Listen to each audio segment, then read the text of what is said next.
Welcome to the Fear and Greed Afternoon Report for Friday, the 8th of July, 2022. I'm Michael Thompson.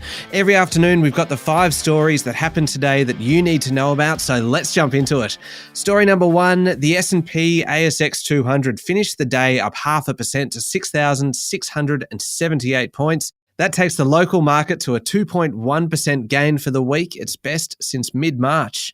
Today, the energy and mining companies were among the best performers. Gold miner St Barbara climbed 9.6%. Lithium stocks did well. Liontown and Pilbara Minerals were both up around 7%.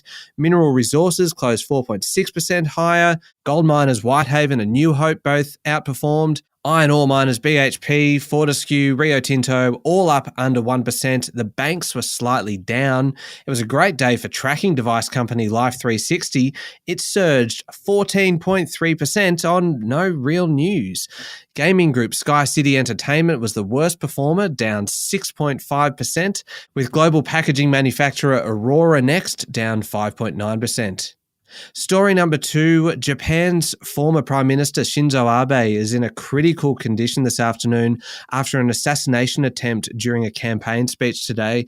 The country's longest-serving Prime Minister stepped down from the role in 2020 because of health issues. He was giving a speech in the city of Nara near Osaka ahead of upper house elections this weekend. It's believed he was attacked from behind with 2 shots fired from what appeared to be a homemade weapon. The shooting has really shocked Japan, where gun crime is extremely rare, just 10 incidents in all of last year.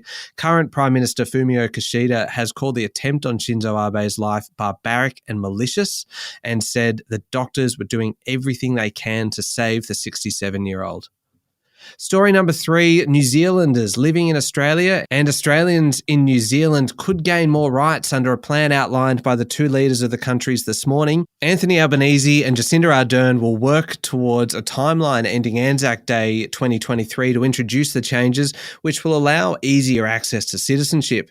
The 2 leaders held wide-ranging talks this morning, from the situation in Ukraine and the upcoming Pacific Islands Forum to skills shortages and deportation rules for each other's citizens. Meanwhile, Foreign Affairs Minister Penny Wong met with her Chinese counterpart today and was clear with Beijing about the damage done by its trade sanctions on Australian exports. Senator Wong said her goal was to stabilise the relationship between Beijing and Canberra.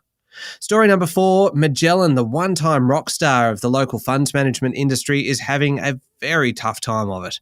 Ever since a big international fund took its money from Magellan late last year and then its high-profile boss Hamish Douglass stepped down for health reasons, the share price performance has tumbled. Poor investment performance and a loss of mandates contributed to the fall. This morning, Magellan said it had recorded another month of net outflows, with $5.2 billion leaving its management. Part of that was market-related, but part was people taking money away. Magellan closed down 3% today. The share price, though, has fallen more than 75% in the past year.